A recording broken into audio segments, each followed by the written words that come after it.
So I'm really happy to be here. I want to say that you are some of the most important people in Ireland because the entire future of the Irish economy depends upon the business community. It depends upon the entrepreneurs, the salespeople, the ones who go out there and hammer and make sales and produce products and service and deliver them. We could take all the politicians and put them on a ship and put them 500 miles off the coast and it probably wouldn't make any difference to the economy. But if you ever stop working, like they talk at Ayn Rand about the strike of the men and women of the mine, the producers who just stop, everything stops. So the future is going to be a little challenging. It's going to be probably the most challenging time that you've experienced in your business lives. But when the going gets tough, the tough get going. And so you're just going to have to work harder. You're going to have to dig down deeper. I know that in my life, we have good times, and the good times go on for a long period of time. We start to get kind of sloppy. We kind of coast. We go to work, and we have coffee, and we read the paper, and we surf a little bit of internet, maybe do a little business during the day, and go out on the weekends and watch sports and so on. Well, those days are gone, at least for the foreseeable future. An economic crisis, I'm an economist by avocation, an economic crisis, usually you get through it in about 9 months. That's the average for economic ups and downs. But a financial collapse like we have experienced here, in which we're having very serious problems in the U.S., usually takes 5 to 7 years. Now, nobody likes that, but that's the reality. And Jack Welch, the head of General Electric, was once asked, what are the most important principles of leadership? And he gave 7. But number 1 is what he called the reality principle. The reality principle is see the world as it is, not as you wish it were. In other words, be very honest and objective with the world as it really is. And the fact is, the world is going to become more competitive. It's already become more competitive for us here in Ireland. So we're just going to have to buckle down and work harder. But the good news is that if 10% of the economy has gone sideways, the other 90% is still functioning. People still need to eat, they need to dress, they need to drive, they need homes. And so there's always going to be business for the hustlers. And I say that in a very complimentary way. Thomas Edison once said, good things come to those who wait, but only what's left over from those who hustle. And so you and I are just going to have to hustle. And what I do is I say, all right, if times are tough, then what we do is we buckle down and we work harder. Start a little earlier, work a little harder, stay a little later, hammer away, dig into the depths of our creative abilities, find solutions. If we don't like the way things are going, change them, and so on. You're going to have to be quick on your feet. And one of the, I'm just trying to think, there's so many ideas that I can give you. Let's just stay with sales and marketing. I think that sales and marketing are the jelly in the jelly donut of business. It's really the core. We say nothing happens until a sale takes place. And so your job and my job is to make sales take place. And when I started off my career, I started off quite humbly. My family never had any money. We were always broke. Our family theme song was, I can't afford it. We can't afford it. We can't afford it. Sung in every chord and bar. I think you may have grown up with the same theme song. And so when I started off, I didn't graduate from high school, and the only thing I could do was laboring jobs.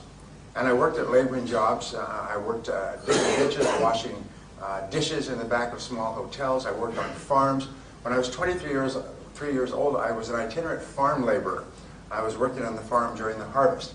I was sleeping in the barn at night, getting up when it was pitch black, eating breakfast with the farmer's family, and then getting out into the fields by first light so we could get the crops in before the first frost.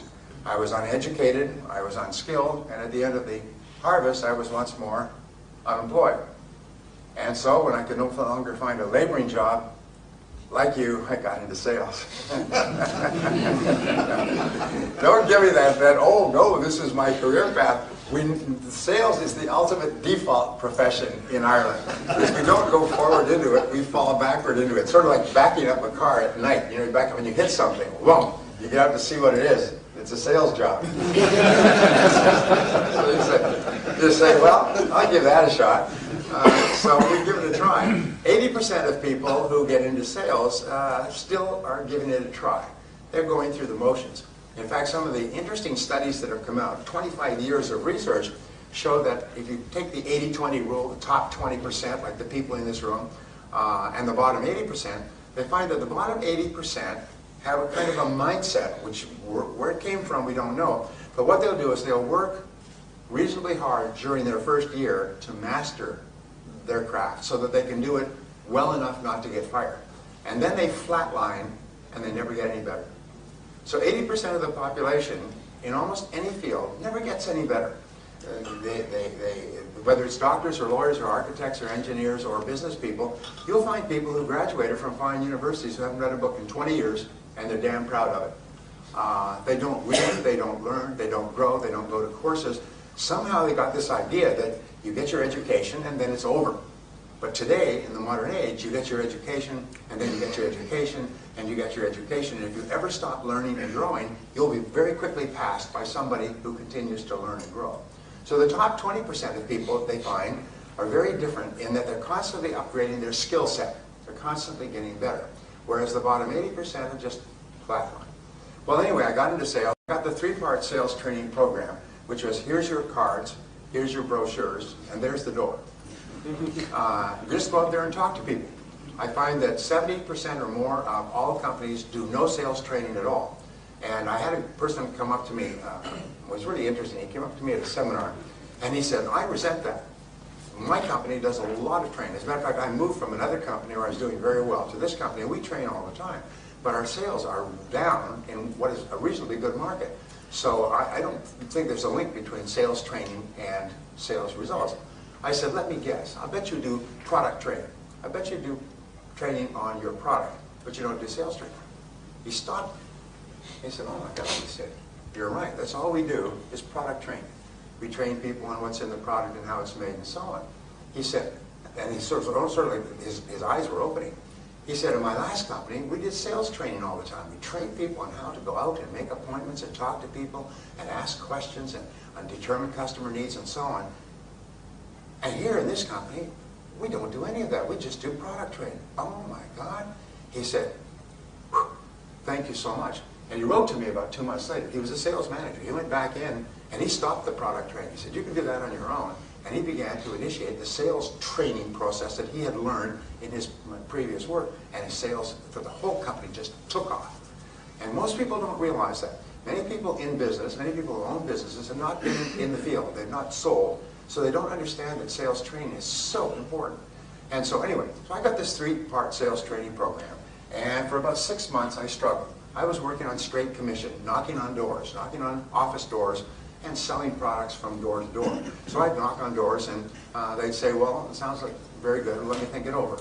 And I'd go to the next door, let me think it over. The next door, let me think it over. Let me think about it, let me think it over. I soon had that whole city thinking about it.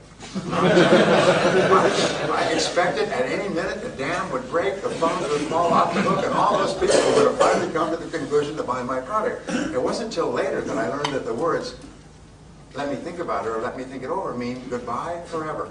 You're a lousy salesman. I'll never see you again or talk to you again. I'll never take your phone calls or your emails or your cover little letters. Is we will never meet again. Goodbye, goodbye. Well, I would go, and I wasn't afraid to work, because at least it was clean work. So I'd get up in the morning, and someone said, you know, sales is not a sales business, it's a rejection business. So the more you get rejected, the more sales you'll make. So go out there every day and get hammered. So I would go out, and I would start, first of all, at 8 o'clock, and then at 7:30. Pretty soon I'd get up at 6 in the morning, and I'd be in the parking lot at 7:30 when people came to work. And I'd say, hello, good morning, I'd walk in with them. And I would work all day. Then I used to run from door to door so I could be rejected more often. And then at the night, in the evenings, I would go out and I would knock on doors in the apartments and neighborhoods, home doors. And I would work till 9 or 10 o'clock at night. And I still wasn't making any sales. And I just couldn't understand it. And this went on. Every so often I'd make one sale, which would keep me alive, just barely keep me alive to the next sale. After about 6 months, I noticed there was one guy in our office. His name was Pete. And Pete would roll into the office at about 9:15. Customer prospect would come in. They'd have a nice little talk. Ho, ho, ho. You wouldn't know what they were saying. Customer would pull out a checkbook, write a big check, sign the order. Pete would go out, make a couple of additional calls in the morning, have lunch with another prospect, make a sale, make more sales in the afternoon. Pete was earning 10 times as much as anybody in our company, and he wasn't even working very hard. Here I was just hammering away and barely surviving. And Pete always had a pocket full of money, went to great restaurants. He'd walk into a restaurant and he'd peel off 10, 20 euro bills like a mafiosa, good fella. People always give him the best tables. When Pete said, anybody want to go for lunch? Oh, you want to get close to Pete? Because Pete could pay. You couldn't pay. Remember those days? Anyway, so I went up to Pete and I did something that changed my life, and I hope it changes yours. I said to Pete, Pete, what are you doing differently? Or what are you doing that enables you to make so many sales? What are you doing differently from me? He said, well, show me your sales presentation. I'll critique it for you. I still remember that. I said, what? Your sales presentation? I said, you show me yours and I'll show you mine. Because I didn't have a sales presentation. I was doing the blah, blah sell. You know what the blah, blah sell is? Blah, blah, blah, blah, blah, blah. Recite stuff from your brochure, blah, blah. Say what clever things they told you to say in the office, blah, blah, blah, blah. And you hope that in the midst of this they would say, stop, I'll buy. And it wasn't happening. And that's all I knew to say. It was just to talk fast. You know, we say in Ireland you have the gift of the gab. So I would talk faster, and if the customer started to lose interest, I talk a little faster or louder. They started to look at their watch, I talk a little faster and louder. And pretty soon they say, well, let me think about it. And I'd be back out into the street. And I said, so this is what I'm doing. He said, no, no, that's not how you sell. He said, selling is a logical and orderly process. And it has 7 parts to it. And if you follow the parts in sequence, sales come out the other end. It's almost like a production line. And if you don't, you don't. And the sales don't happen. It's just, it has nothing to do with you as a person. So he showed me, and he took out a piece of paper. He said, let me show you a typical presentation. And he started to show me a presentation. And he wrote it down. And I still remember. I can remember the time, place, spot, because it changed my life. What he showed me is that selling is logical. And if you follow the process, you make sales. And if you don't, you don't. And nature is neutral, and nature doesn't care. If you're a complete idiot and you're an immigrant and you arrive here and you don't know anybody, if you follow the process, you make lots of sales, and if you don't, you don't. I learned later that Pete, when he had gotten out of college, and he hadn't done particularly well, he got a job selling for a large company. And the company trained him. And they trained him for about 9 months. About half of the time in the office, in training, and half of the time in the field. And this is what the big companies do. The grown-up companies is what they do is in the office, in the field, like a windshield wiper, alternately. So you learn and you practice. And in IBM, they train you for 18 months. And at 18 months, if they are satisfied, for the first time, you can be alone with a customer.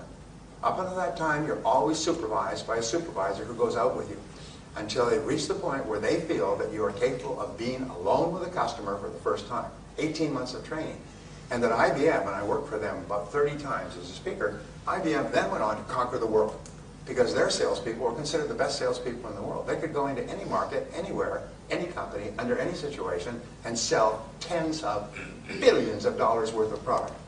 And once you met an IBM salesperson, there was a bounty on IBM salespeople. I worked with these personnel consultants or executive recruiters. They would be sent out into the field to see if they can get an IBM person.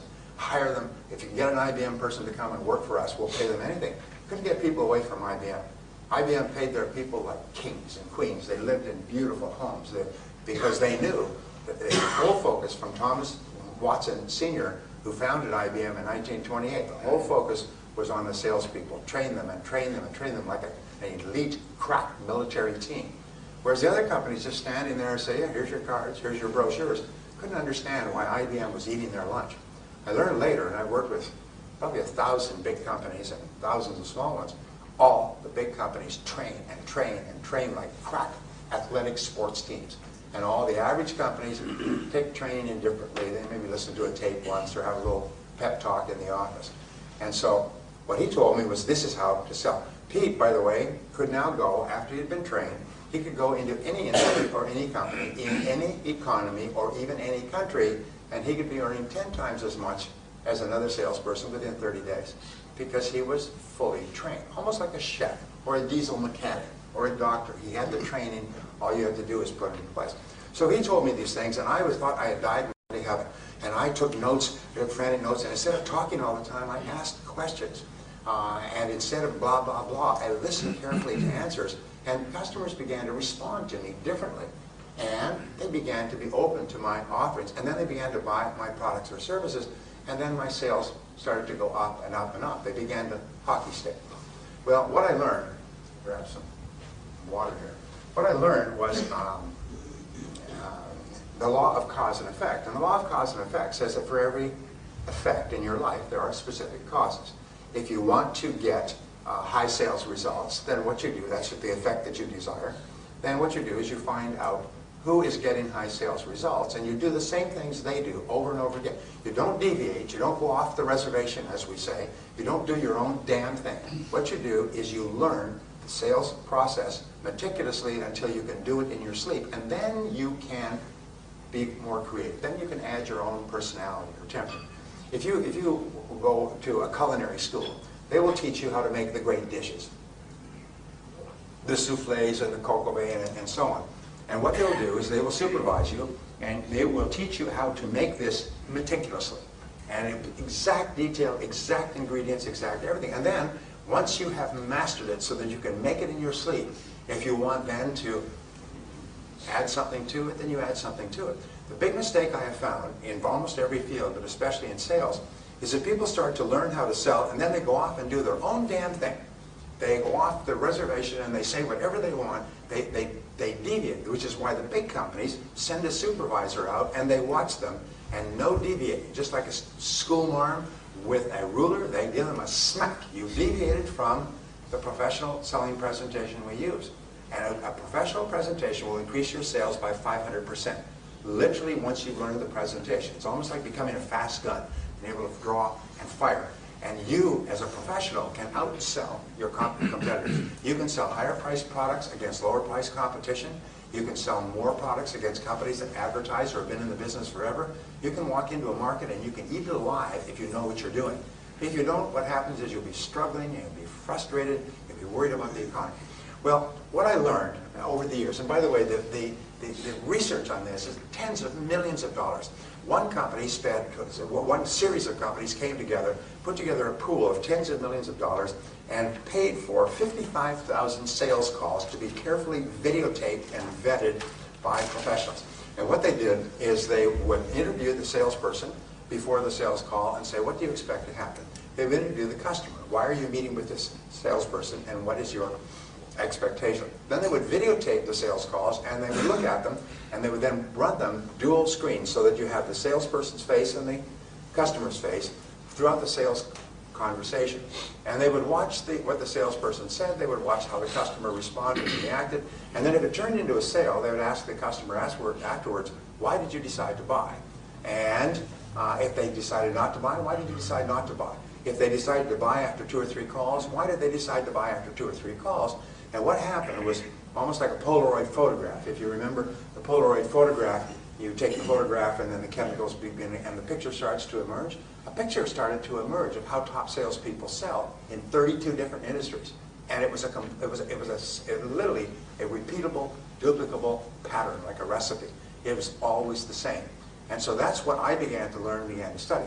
So in selling, what you find is you have 7 parts. And the 7 parts are like the 7 numbers in a telephone number. First is prospecting. And prospecting means separating prospects from suspects. Now, what is a prospect? A prospect is a person who has 1 of 4 qualities. And by the way, marketing is always starts with these 4 qualities, because marketing, what's the difference between marketing and sales, by the way? Do you know? People say marketing and sales, sales and marketing, and often, even business people really don't know the difference. What's the difference? Yes, sir. Could you speak up, please? Marketing is basically make what sells. Sorry, sales is make what sells. Marketing is sales is sell what you make. Marketing is make what sells. That's very close. Thank you. Actually, marketing is the business of getting people to raise their hand. For instance, I would say, anybody here hungry? Lunchtime, anybody hungry? I'm hungry. So now we know the people who are qualified if you sell food. Okay? Now, selling is converting that person who is hungry to coming to your restaurant rather than somebody else's. So remember, marketing is attracting qualified prospects, and selling is converting them into customers. And it's 2 separate processes. Peter Drucker says that the purpose of marketing is to make selling unnecessary. And a perfect example, which we all like, is this whole thing with Apple. What Apple's done in the last 10 years, they come out with an iPod, and everybody has no idea what an iPod is. And as soon as they understand, you see that Sony last year shut down their entire Walkman division. It used to be $1 billion in sales. They shut it down completely. The iPod put them out of business. And then after 2 or 3 years, they come out with an iPhone. What is an electronics company doing with an iPhone? I mean, the telephones are developed by telephone companies. They come up with a phone that is now selling $50 million a year. It's unbelievable. Then after 2 or 3 years, they come up with the iPad. Anybody got an iPad? We've got an iPad. What they do with those is people line up around the block. They don't even know what's in it. But in the U.S., I don't know what it's like here, hundreds of people would start sleeping on the sidewalk at midnight, lined up around the block, sleeping on the ground to get the first iPads when the store opened this morning, and pay $500 a piece. And I understand they're much more expensive here. You should get one over there. Go for Irish duties. Anyway, when they got these iPads, they didn't even know what was in it, but the marketing was so good that people were just fighting and clambering over each other to buy it. The marketing purpose of good marketing is to make selling unnecessary. So what does good marketing do? Good marketing identifies what it is that a prospective customer really wants and really needs and will really pay for, and the marketing says, here it is. If this is what you want, if this is what you need, if this is what will help you achieve your goal or solve your problem, then this is the product for you, which is what brings people to call, to write, to email, to whatever it happens to be. So the first step is prospecting, and a good prospect has 1 of 4 qualities. First of all, they have a problem that is unsolved. Now, you must be absolutely clear. My favorite word in selling, by the way, is clarity. Clarity. Clarity. I think 90–95% of your success in life will be clarity about who you are, clarity about what you want, clarity about what steps you need to take to get there. The number 1 reason for failure is people are unclear of what it is they want. And as a result, they go around in circles. So be clear. What is the problem that your product or service solves? You've heard over and over again that people don't buy products, they buy solutions to their problems. The second part of prospecting is what is the need that your product satisfies. People buy products that satisfy their needs and wants. And what is it? And the ability to identify that clearly and then to make it clear to your prospect that if this is your situation, this is a solution. For example, a simple ad would be, headache? You've got a headache? Take Excedrin. It's an over-the-counter remedy. Excellent remedy for headaches. If you don't have a headache, then this is, of course, of no interest to you. So you're looking for people who have an existing want or an existing need for what you have.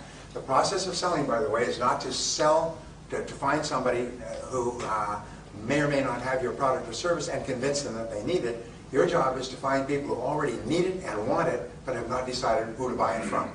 And so that's what marketing is. The third part, do they have a goal that is unachieved? What is the goal that your product or service solves? And finally, the fourth part is, do they have a pain that you can take away, that your product or service takes away? Now here's an interesting discovery, is that nobody cares about your company.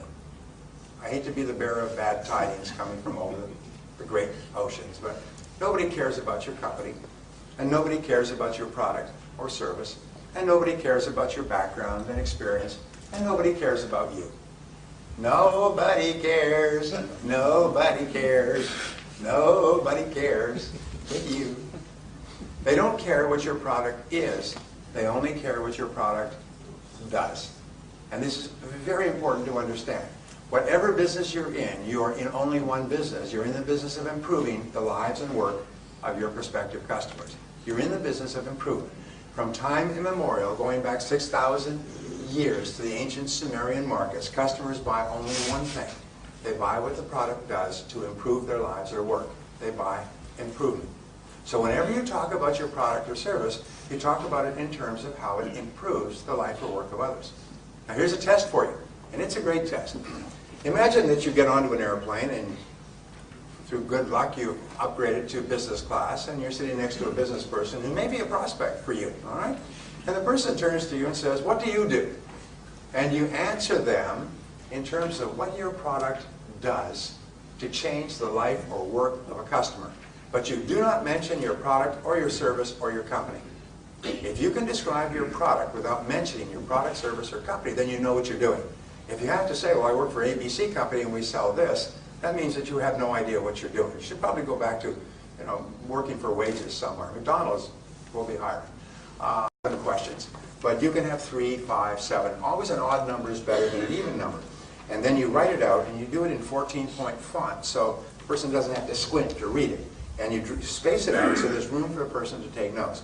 So here's your letterhead, and on the top you write these words, agenda for meeting with. And you write the client's name and make sure that it's spelled correctly, time, date, place, all right?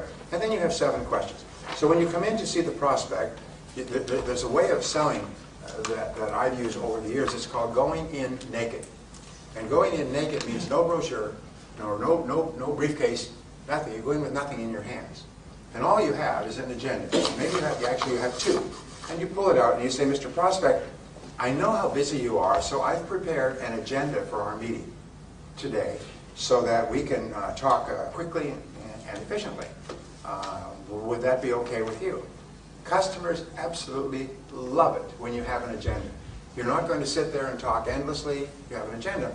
And I've prepared 1 copy for you, and you give them a copy of the agenda. When I go on sales calls, by the way, I just carry a simple portfolio, just 1 leather portfolio, which is very simple, has a pad so I can take notes. That's the closest I get. Don't take a briefcase at all. Leave the briefcase in the car. You can always go back and get it if you need it. All right? And so you give them the agenda, and the agenda has 7 questions. You say, look, I'm not here to sell you anything today. All I would like to do is ask you these questions and see if we can't help you achieve some of your goals in a cost-effective way. Would that be all right?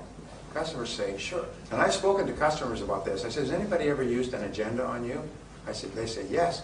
And I said, how did you feel? They say, they love it. They love it. And your credibility goes straight up. Because now you've positioned yourself not as a salesperson, but as a consultant, as an advisor, as a friend, as a helper. You're not there to sell them something. You're there to help them improve their life or work. And so your questions go from the general to the specific. From the broadest question like, what are you doing now in this area? And how is that working for you? And what are your plans for this in this area in the future? And what sort of budget do you have? And what sort of things are you looking at, or other companies, and so on? And what kind of timelines do you have? So you go from general to specific.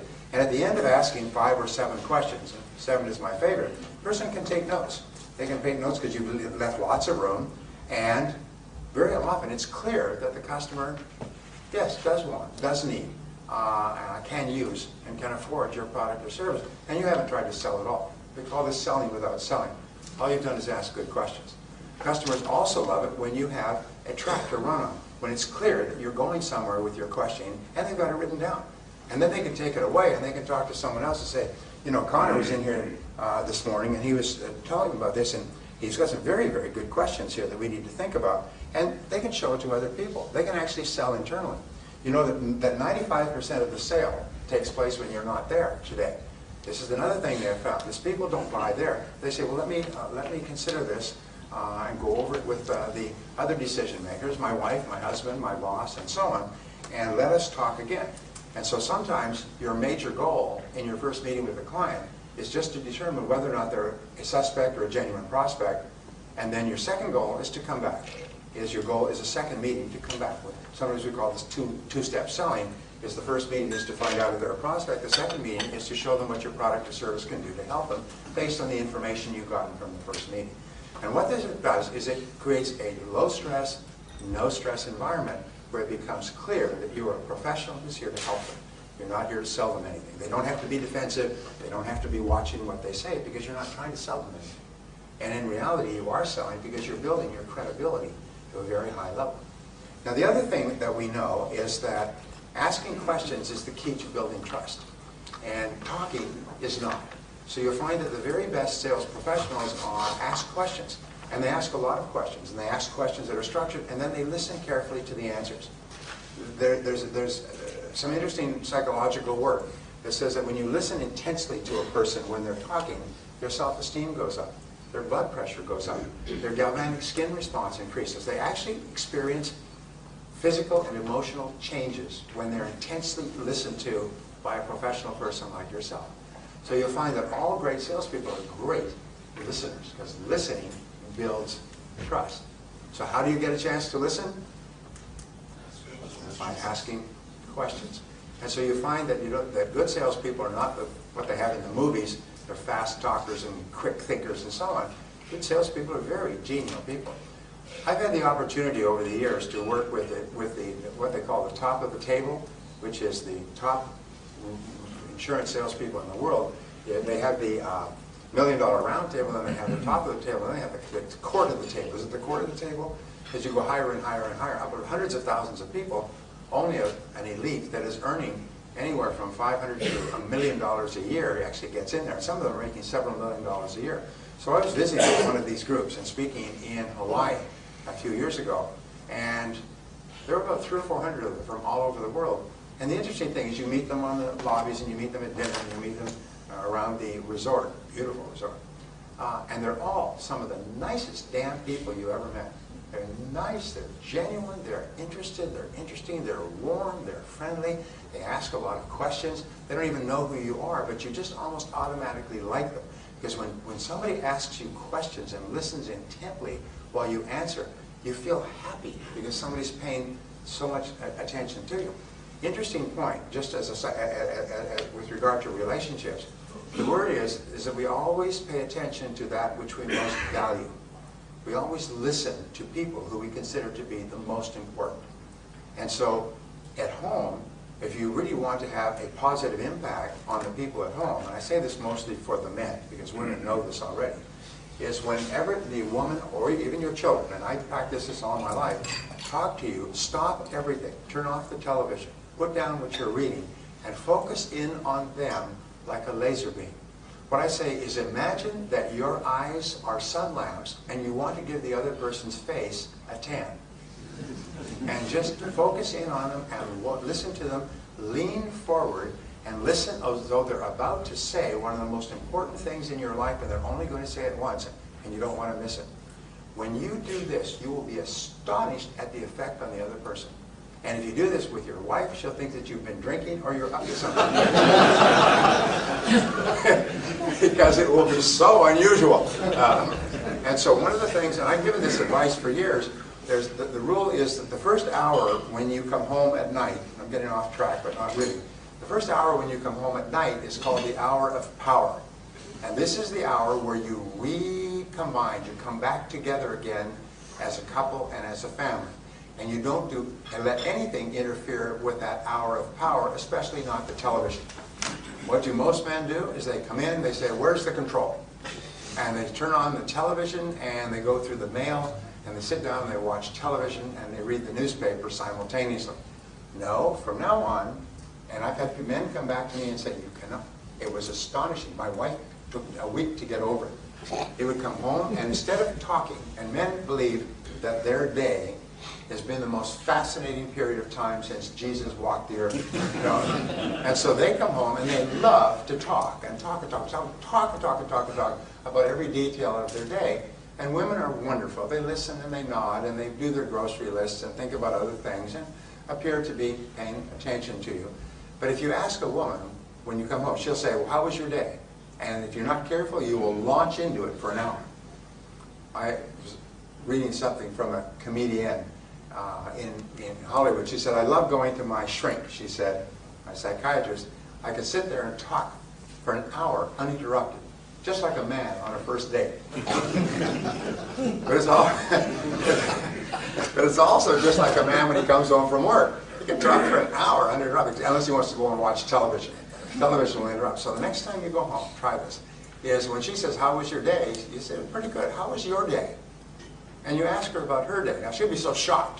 She'll say, well, it was fine. What did you do? She'll try to turn it around on you. You say, no, tell me what you did. What did you do starting this morning? What was the first thing you did when you went to work? And then you just keep asking her questions about her day. First of all, you'll find that her day was as interesting or more interesting than yours. Second of all, she'll be astonished. Third of all, women's greatest need is for attention, respect, and affection from the man in their life. And when you give her undivided attention and affection and respect, it will have such an enormously warming effect on her, it'll make her very, very happy. And when you do that to your children, it'll cause your children to feel wonderful about themselves and about you as a parent.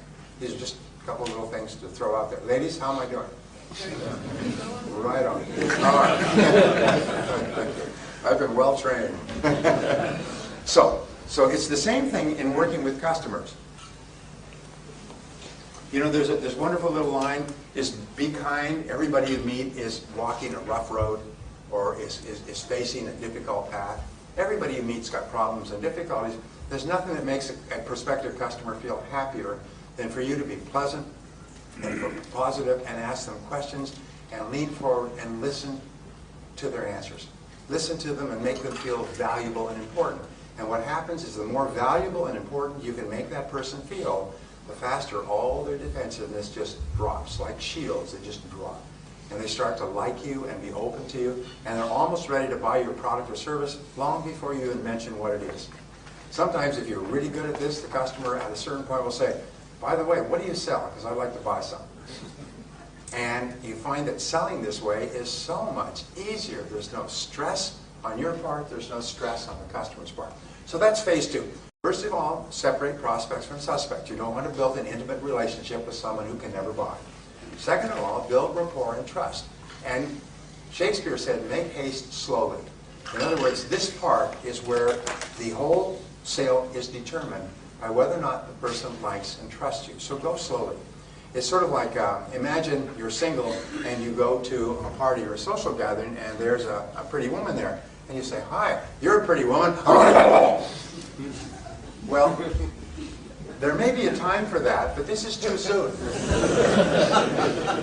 Now, what is the equivalent in sales? We call this sales malpractice. The equivalent in sales is where you walk in and say, hi, Connor, I'm Brian Tracy. Let me tell you about my product or service, which is the same as doing the pounce. I know women know what the pounce is. It's pouncing on the customer before you've even established a rapport, even before they know anything about you. You do the pounce. Imagine going to a doctor, right here in Dublin.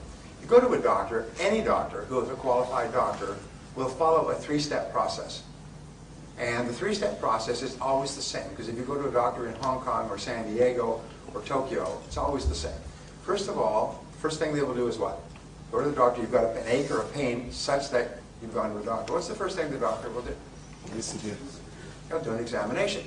Before you get in to see the doctor, they'll take your blood pressure, they'll take your pulse, they'll take your temperature and so on. And then you go in and the doctor will do an examination. A stethoscope, front, back, cough, bend over, and a whole bunch of other things. All right? Sometimes they'll do urine tests and blood tests and all kinds of things. But the first thing they do is an examination. A doctor would never think of doing or saying anything to you about your situation until they've examined to find out what it is. The second thing that the doctor will do is he'll take all that information, either at this meeting or later, and they'll bring it together, test, lab results, and they will create a diagnosis. And they will say to you, based on what we've discovered, based on what you've said, based on your aches and pains, this is what we think, this is what I think is the situation.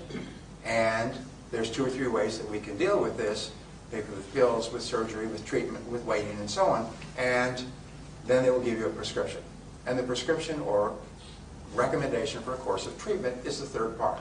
So if you can imagine 3 balls. Ball 1, examination. Ball 2 is diagnosis. And then ball 3 is recommendation or prescription. Every doctor in the world does it this way. Now imagine you went to a doctor and you said, doctor, I've really got these pains. I've been having them for 2 or 3 months. You're going to an internist. And the doctor says, good, take these pills. You'll be fine. Well, don't you want to do any tests or any exams or ask me any questions? No, I'm really busy today. Just take these pills. I work with sore stomachs all the time. Take these pills. They'll be fine. Or say the doctor says, you've got a sore stomach? I probably put some form of gastroenteritis. Get up here on the table. Let's cut. Nurse, bring me a scalpel. Okay, let's get in here. Let's get in there and let's see what we got. Let's open you up. But you'd say, whoa, wait a minute. This person must be crazy. They're not going to do any tests. They're just going to start doing surgery on the first visit. What would we call this? What we call this when a doctor does not follow proper medical procedures. In practice, we call it malpractice. What do we call it when a salesperson walks right in and starts talking about their product or service? We call it sales malpractice. And it's just like a doctor who practices who engages in malpractice will lose their license. A salesperson who engages in sales malpractice will lose their income, or basically will struggle. As we say, salespeople who engage in sales malpractice have skinny kids. So So your job and my job is to take the time to do the examination by asking good questions. And it leads us to stage 3. What have we got for time? Okay, all right. Stage 3, I'll have to hurry through these stages. Stage 3 is identifying needs accurately.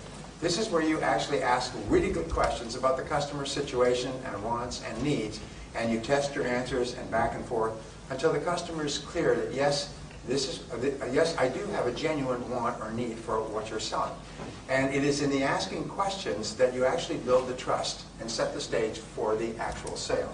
If you don't ask enough questions and you start to make recommendations, you still have not mentioned your product or service, by the way. Yes, you have separated the prospect or suspect by checking what they need. You have built rapport and trust and credibility. You're now asking questions and focusing in on the customer. The customer must feel that you are like a consultant, an advisor, a helper. You're not trying to sell, you're trying to help. Just like when you go to a doctor and the doctor does tests and asks you questions, they're not trying to sell their services, they're trying to help you. And once you get this feeling, this person's not trying to sell me something, they're trying to help me improve my life and work, it changes completely. At the end of this questioning process, the customer should be crystal clear, yes, I really do need what you're selling. Sometimes when people say, I'm not interested, it's because they're not clear that they actually need what you're selling. And your job is to say, well, I didn't think you'd be interested. This is one of the answers we used to use. Say, I'm not interested. I didn't think you'd be interested, that's why I'm calling. Most of our very best clients were not interested when we first spoke to them, and now they've become our best customers and they recommend us to their friends. The fourth stage in selling is the presentation. And the presentation is a logical and orderly sequence where you show the customer how the wants and needs that you have mutually identified can be satisfied with your product or service. Your product or service does not have to be the best or the cheapest. It just has to be the right product for this customer at this time. And you show them that based on what you've said, I think our product or service can help you achieve your goals in a cost-effective way. Let me show you how. And then you simply demonstrate how your product or service is the perfect choice. The very best way to sell a product or service is what is called anecdotal selling. And I teach this extensively, but anecdotal selling is where you tell success stories about other people who've used your product or service and how happy they are. You find that a customer will forget everything you tell about your product or service probably by the next day, or about 80 or 90%. They'll remember the story for years. The primary reason why people buy your product or service is because you told a great story about someone else who was a little bit hesitant, but they bought it and how happy they were afterwards. Sometimes I say, if you're working with a sales group, you should have a customer story meeting where everybody is responsible for bringing their best story. And they share the best story of their happiest customer. And here's the point, it doesn't have to be your customer. It just has to be a customer of your product. And some of the best companies will share stories from throughout the country. And a person will say, let me tell you about one of our customers down in County Cork. And he had this situation, or she had this situation, and they used this, and this is what they said 2 months afterwards. And you tell the story. If you can get them to write a testimonial that says, this is what happened to me, I was really skeptical, I was nervous about the price, but I decided to go ahead. Oh, I'm so glad I did, because this is what's happened to me since. One good story can make you rich. I've worked with people who've gotten into the $1 million round table, past $1 million a year in straight commission income with a single great story, which they wait, and then they use at exactly the right time. And the story just demolishes all sales resistance. So think about saying, when you're making a presentation, think about stories. And share stories. If you have good stories, share them with others. So if there's 5 or 6 of you, each of you has 5 or 6 great stories that you can use. There's nothing more powerful than stories in a sales presentation, because that is how people think. People decide based on the right brain. All decision making is made in the right brain, and the right brain is activated with stories and pictures. And when you tell a story, what happens is people start to see themselves as the primary actor in the story. Here's an interesting discovery. I keep making discoveries in this field. It is that a person cannot buy your product or service until they can mentally see themselves using it. If you are thinking of buying a new car and you go to a car lot, what's the very first thing that they do? They get you into the car and drive you. Why? It's because they know that it's not possible for you to drive a car by standing there looking at it. They want to get you in it and feeling it and shifting the gears and smelling it and adjusting it. And they always take you on a particular route around these corners and everything else so that you get the feeling of the wheels. You know what I'm talking about? And so what happens is when you come back, you have a mental picture of what it would be like to own this car. Same thing if you're thinking of buying a home. They take you through every single room. They tell you how the kids could be here and you'd be here and you put the television here. But what they're trying to do is give you a mental picture. So when you go home, you have a picture of what it would look like. If you go to buy clothes, you'll find you buy clothes. What do they have all over the showing room? Mirrors, so that you can see what you would look like if you bought the clothes. So it's the same thing when you are selling a product or service. One of the most powerful words, sets of words you can use is just imagine. Just imagine if you were using this, or just imagine having this. Or here's another thing you can say, it's called talking past the sale. When you are using this service, you will find that it does this. And when you use this service, you'll find that you will get this. Or when you're using this product, you'll find you'll get this result. What you're doing is you're creating a mental picture in the customer's mind of how they will be after the sale.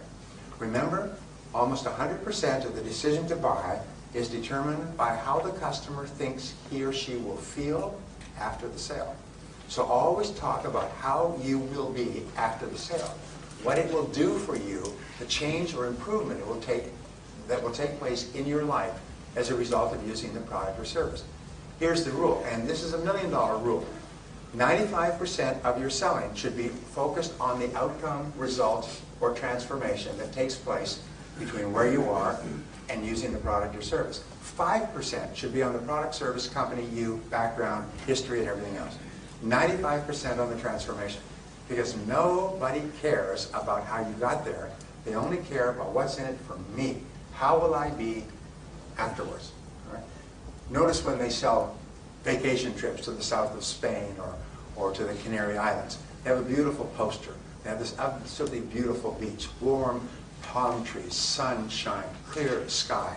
A couple, supposedly you and your spouse, you're supposed to project into that, walking on this absolutely beautiful beach or basking in this beautiful pool. There never seems to be anybody else around. You go there and half the population of Europe is there.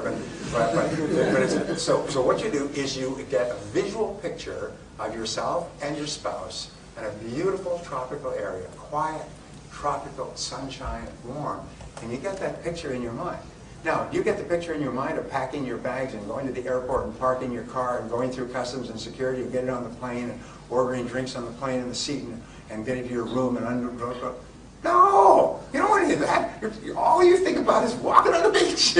All those things are the particulars. And what does travel companies sell? They talk about the trip to the airport and the flights, and they talk about picking you up at the airport and the hotel, and they greet you at the hotel. Nobody cares about that stuff. What we care about is getting onto that damn beach where there's 50 million other people, it turns out. This isn't the beach in the poster. The fifth part of selling is answering objections.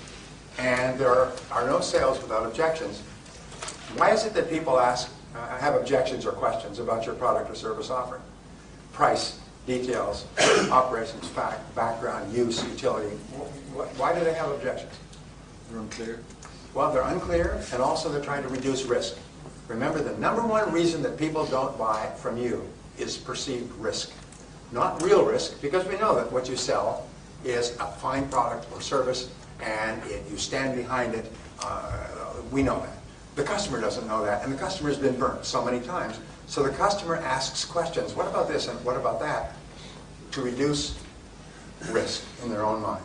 To ask questions that someone else might ask, why did you buy that? Well, what about this? And you say, well, I asked them about that, and it's okay because they have guarantees, warranties, service, follow-up, backup, and so on.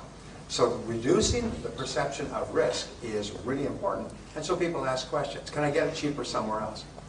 Most salespeople have what is called price neurosis, about 2/3 of salespeople. That means they think that price is everything, even especially here in Ireland, where we are a little bit sensitive to price. But they think that price is everything when if you do customer surveys after the purchase, where the customer said, what about the price, can I get it cheaper? Can I get it cheaper? Can I get it lower? I can't afford it. Customers get the feeling that price is a major issue. If you go back 30 days after the purchase and say, Mr. Prospect, why did you buy this product or service from this company. They say, oh, because I like the color, I like the size, I like the shape, I like the way it worked, and they had these features and benefits, you could do this, you could do that, and all these things, and it fitted in well with. They say, whoa, what about price? Now, price is important. I don't want to overpay, but price is not a reason for buying. I sometimes ask this question. I can prove that price is never the reason for buying anything. Want me to prove it to you? Say yes. Yes. Okay. It's a magic trick, okay?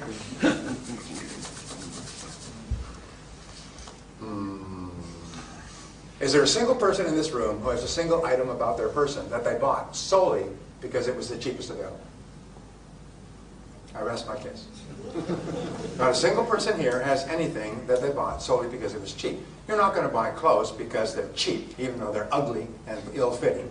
You're not going to buy a pen that doesn't work. You're not going to buy shoes that don't fit because they're cheap or look ugly. In other words, appearance, use, size, comfort, shape, fitting with your wardrobe, all these things have to be solved first, and then you want to get the best price. And what we know is that customers, even in Ireland, do not want the lowest price in most cases, and I'll tell you why. The only reason they want the lowest price is there's no difference between the two items. If the two items have the same respective level of quality, then they'll want the lowest price because there's no difference. But if there's a whole series of other features, they don't want the lowest price because the lowest price is always associated with what? Inferiority, poor quality, breakdowns, disappointments, anger, frustration, wish I never bought it at all.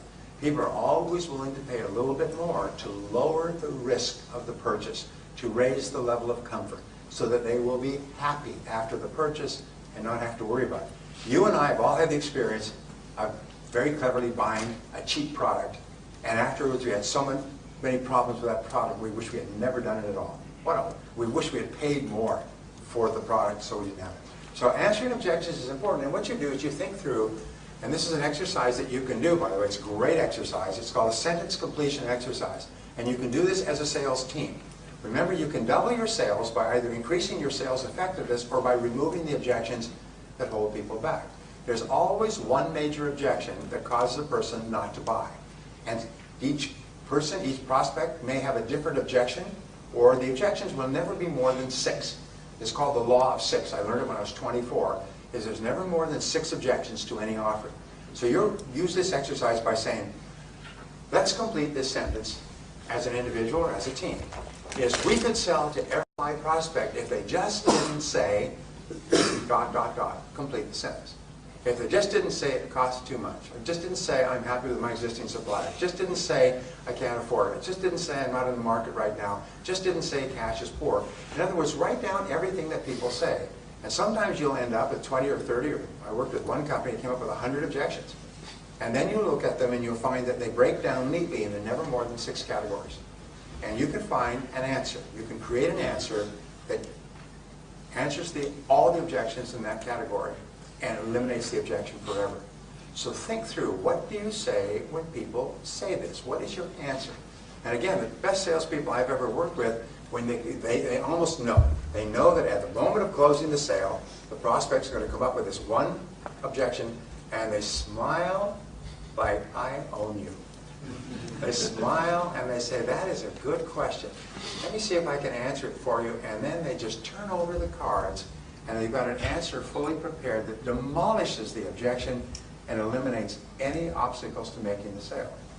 And we say for every problem under the sun, there is a solution or there is none. If there's a solution, go and find it. If there isn't, never mind it. So for every objection that a customer gives you, there's an answer. If there isn't an answer, if the company is going bankrupt and they're moving the furniture out, the sheriff or the police are there, and the decision maker is being marched off to jail for investment, this is probably an overcomable objection, all right? An unovercomable objection. But in most cases, what people give as an objection is not really a reason not to buy. It's just a reason in their mind that you can remove. Now the next, step number 6 is to close the sale. And closing the sale means to ask the customer to buy. And there are several different ways. I produced a program, which I think is for sale here. I produced a program some years ago called The Psychology of Selling. And all over the world, 16 languages other than English, it has taken people from rags to riches. It's made them millionaires and multimillionaires. It's taken them from junior salespeople to owning the company they started to work for. The stories I've heard would bring tears to your eyes. What has happened, because what it does is it tells you about wants and needs and customer objections and 19 different reasons why a customer will object on the basis of price, and how you determine which objection it is and how to answer it, and how to manage your time and your mind and so on. People have used that, including closing techniques. And I've had people say to me, you know, I lost the sale and then I remembered the words and I turned to the customer and asked the closing question and I got the sale. I made thousands of euros with a single sale and I lost the sale, but I remembered the words. When I started off selling, I was terrible. By the way, every master, they say, was once a disaster. Every top salesperson was once terrible. They couldn't feed themselves or their family. Every salesperson in the top 10% started in the bottom 10% and struggled upward. And when I started off, I was terrible. And when it came to closing, I would go into a form of semi-paralysis. My heart would pound, my stomach would churn, my temples would sweat, and the customer would get the feeling that something awful is about to take place here. And the customer would go into a fetal crouch and start to protect and defend themselves, and we'd be like two scorpions in a bottle. And I'd finally blurt out, well, what do you think? And the customer, that's a lay-down question, the customer would say, well, I think I like to think it over. And I say, oh, great, you think it over. I'll think it over, and we'll think it over, I'll think it over. We'll all get back together sometime in the future. I go back to the car and say, oh my God, a sale almost took place in there. Geez, that was close. And then I realized the mistake that I made is I didn't know how to ask for a sale. I didn't know how to make a souffle. I may be able to make omelets and make scrambled eggs and pork roast, but I didn't know how to make a souffle. I didn't know how to end the conversation, so I began to study closing techniques intensively, and it transformed my life. And I'm not talking about manipulation or clever, fast talk. I'm just talking about really professional ways that you like what I've shown you so far. Yes. Well, then why don't you give it a try? Would you like to go ahead with it now, or would you like to do a little bit later? And it's just very, very easy questions. They just invite people to buy your product or service. But if you don't know the words, and it's interesting, the words work in any language. They work in Chinese, they work in Russian. If you don't know the words, you're sitting there, you know what faced, and you don't know what to say, and you get nervous. And so therefore, learn how to ask closing questions. And you'll find that for your product or service, there's one or two ways that work virtually all the time for a qualified prospect. And those are all you have to memorize. You may have to learn a lot, and then you may have to practice quite a bit. Let me ask you a question. When I was young, I started to study languages. I now speak French, German, and Spanish. Some better than others. I've been literally fluent in all three languages, but they get rusty if you don't use them a lot. I can speak almost fluent German, which is a hard language to learn. And I speak smatterings of other languages. The reason I learned languages when I started off, I didn't know anything but English, is I read something and it said that the reason that non-Europeans don't learn foreign languages is because they feel so nervous when they actually start. They see themselves as making a fool of themselves. They see themselves as trying to speak and people not understanding them, so they shrink back. Whereas Europeans, because they're so used to traveling, will pick up a language and they'll try it, and if it doesn't work, they'll try it again. They'll keep saying words in the different languages, somebody suddenly understands them. So I decided that I would learn the languages and I would not feel, time is up, okay. I would not, you're right, I would not get upset if people didn't understand. I found later in life the reason why people don't learn and grow is because they're afraid of feeling clumsy and awkward during the learning period. They move out of their comfort zone, which is usually a lower performance than they like. But to get to a higher level of performance, they have to go through a discomfort zone. And most people, 80–90% of the population, shrinks from the discomfort zone. So here's the question. Can anybody here ride a bicycle? Say yeah. Yeah. All right. What happened when you rode your first bicycle? You fell down. Now, did you just lie there and cry and get up and go back to the house and never try again? Or what did you do?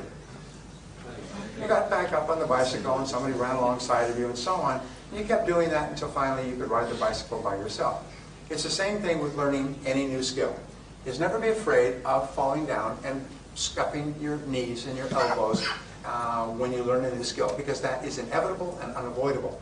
Be prepared to feel clumsy and awkward and foolish and make mistakes and fall down. And if you're willing to do that, there's nothing that could stop you from excelling in your field.